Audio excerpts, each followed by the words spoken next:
with CJ and Nacello on RiverBender.com. You can stretch right up and touch the sky when the weather's fine. You got women. You wouldn't be able to hear this. We found the darn headphone jack. Yeah, I know. I could kind of hear a little bit. Faintly. So I was like, all Yeah, right. good song. 1046 on this 27th day of June. It's our daily show. Where you been? CJ Nacello here with Taralei, spelt right, Griffin, as we're continuing our Cannabis Education segment. Now, a couple weeks ago, I told people this story about that and listen, I'm not like a Joe Rogan enthusiast, okay? I don't watch every day, but I'll go through the YouTube rabbit hole and stumble upon something. Sometimes some things are misleading, sometimes they're not. Well, I found this story. I listened to him talk about how the origins of Santa Claus might have come into play. My text line decided to tell me that they could take my text line and shove it because they didn't like what I had to say. It was really bad. Listen, Taralei Griffin is here to tell you that this story has some validity to it. So, Santa Claus and magic mushrooms. Senator, you have the floor. Well, it's actually more of the reindeer, not so much Santa. Well, I don't know. I don't know about the Santa Claus part, but that's I would believe it though because so the thing is that so it's the story of Santa and his reindeer. It comes from people munching on too many magic mushrooms. So, but it's actually because there's a red and white dotted Arctic species of magic mushrooms called Amanita muscaria. How do you pronounce that? I don't know if I actually pronounced that right. That was close. Amanita muscaria. That's impressive. Is what I'm assuming. Impressive. Thank you. I hope I got it right. But so it's that specific magic mushroom, both reindeers and the locals who live there love it and they eat it all the time. So, but that's, they create really potent hallucinations and it's a crazy psychedelic experience. And so, so that's where the idea of flying reindeer and Santa and his reindeer came from. So let me add on. It is true. Let me add on to that, Taralei. I've got the degree. Do you know how it went through the damn chimney? Because the snow was so big, the snowfall, they couldn't get out of the house. They're snowed in. So a shaman would come in and toss these mushrooms through the chimney, and there you go. I swear I'm not lying about this. That's the legend. That's what, it's not, so it isn't like officially documented. Right. But we know enough about the history and there's enough about local tales and everything. And we know this mushroom grows there. We know that's where the reindeer come from. We know that's where the stories come from. So connect the dots. There we go. There we go. All right. Now you were saying something during the break. We're getting a little away from cannabis here. I have to ask this question because there's so many times I've thought about things like, animals in the wild and what grows there and what happens if they eat like the hallucinogenic honey they talk about in the Himalayas. All of those things. You were mentioning something with jaguars and take a deep breath. DMT. This is like the steroid of all hallucinogenics. Take me through this. I mean, it's like catnip on steroids for them. So, that's is that pretty really? much. So take me through this. So they enjoy eating. This is going to be another, maybe I'm pronouncing this species right. Maybe I'm not. But Banisteriopsis caapi. It's a vine that's one of the primary ingredients for ayahuasca. And so in that plant is DMT. And now, for maybe folks that don't recognize what DMT does, watch the Joe Rogan Experience. He talks about like every 30 seconds because he's just hip. Taralei, this is a very serious psychedelic. It's a strong one. It's not one I've had any experience with, but hope to someday. But that's I'd like to try it. Well, but hey, go see for what it. it's like. Let me know. But it's pretty intense. Very because it's still just in its the vine form, the plant form. Jaguars will eat the vine, and they specifically do it to aid in cleansing out their digestive system, actually. So if they're feeling sick, it actually makes them vomit. It makes the jaguars vomit. But before they can do this cleanse, the hallucinogenic properties do take effect. And so the jaguars are out there tripping. What do they look like? Have you ever seen any like picture? I gotta check this out. know. I'm gonna find some video and I'll send it to you. So, I mean, could you imagine though, like you're just out there and you see a jaguar? Encounter a jaguar on a DMT trip on an ayahuasca journey. It happens. Like, to me though, it's so fascinating with this stuff. And now take me through the wallabies. Right. Oh yeah, I mentioned the wallabies. So this is one of my favorite facts about I'm just waiting. about animals and drugs. So in Tasmania, wallabies have a habit of breaking into the poppy farms, the opium plantations, and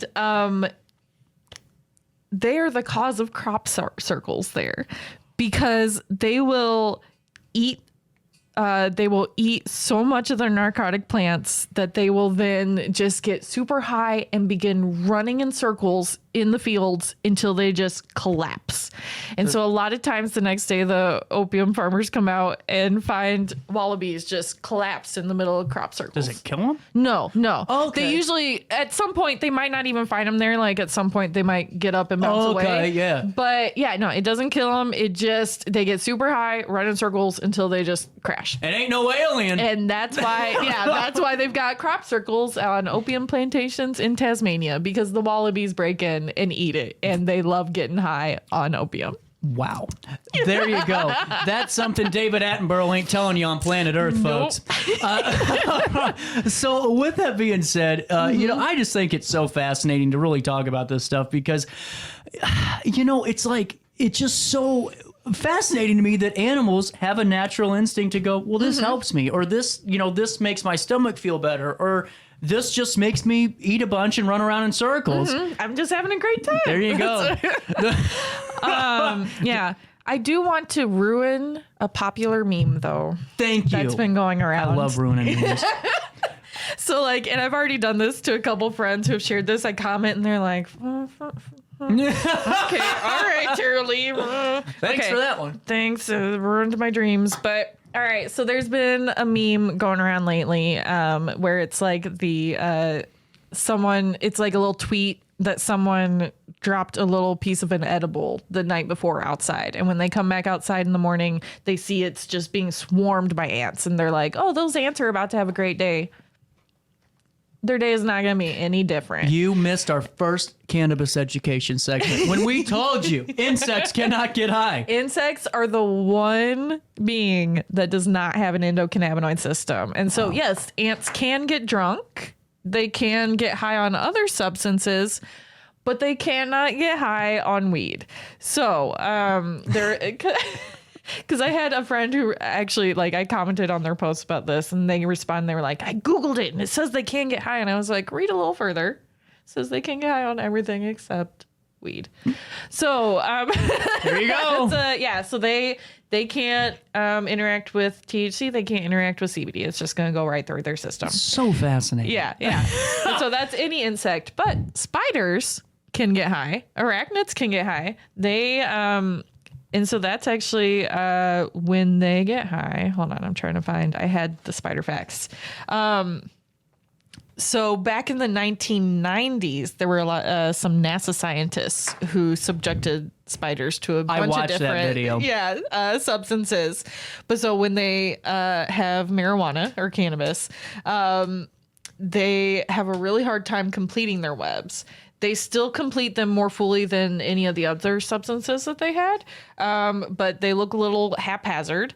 But they're better done. They stay intact, unlike the other webs that they did on other drugs. I'll have to find that video and play some of it because that is a very fascinating. I thought it was a fake video for like a long time. I'm like, who has the creativity to come up with it?